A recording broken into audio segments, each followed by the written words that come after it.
বন্ধুসকল 8 বছৰৰ পৰা অপেক্ষা কৰি থকা এই ভাৰতীয় খেলুৱৈগৰাকী এতিয়া ৰঞ্জী ট্ৰফিৰ প্ৰথম দিনা 8টা উইকেট দখল কৰি টিম ইণ্ডিয়াৰ দৌৰত টোকৰ মাৰিবলৈ সক্ষম হৈছে। প্ৰতিযোগিতাখনৰ প্ৰথম দিনাই বহু খেলুৱৈয়ে শক্তিশালী প্ৰদৰ্শন কৰি সকলোৰে দৃষ্টি আকৰ্ষণ কৰাৰ লগতে নিজৰ নামত বহু অভিলেখ গঢ়িবলৈ সক্ষম হয়। বন্ধুসকল ভিডিঅ'টো আগবঢ়াৰ আগত আপোনালোকক এটি ৰিকুৱেষ্ট কৰিব বিচাৰোঁ, চেনেলটো যদি প্ৰথমবাৰ আহিছে তেন্তে হ'লে ভিডিঅ'টো লাইক কৰি দিব আৰু এনেধৰণৰ ভিডিঅ' চাই থাকিবলৈ চেনেলটো ছাবস্ক্ৰাইব কৰিব।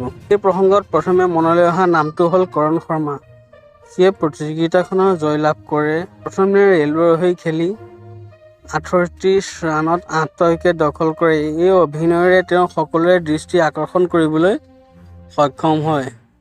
তেওঁৰ প্ৰদৰ্শনৰ বাবেই বিদৰ্ভৰ দলটোৱে প্ৰথম ইনিংছত 213 ৰানত অল আউট হৈছিল।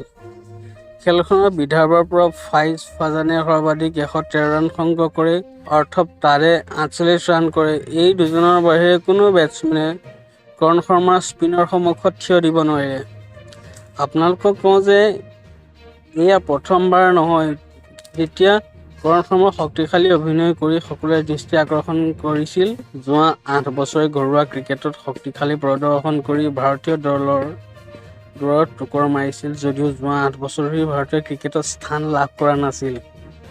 2014 চনৰ অষ্ট্ৰেলিয়াৰ বিৰুদ্ধে টেষ্টত অভিষেক ঘটাই ডিচেম্বৰ মাহত ইয়াৰ পিছত তেওঁ টেষ্ট দলত স্থান নাপালে। ইয়াৰ বাহিৰে তেওঁ দুখন নিদিনীয়া আৰু মাত্ৰ এখন টি20 আন্তঃৰাষ্ট্ৰীয় মেচ খেলাৰ সুযোগ পাইছিল। এতিয়া আকৌ এবাৰ ঘৰুৱা ক্ৰিকেটৰ প্ৰদৰ্শন কৰি ভাৰতীয় ক্ৰিকেট দলৰ বাবে দৌৰত টিকি আছে।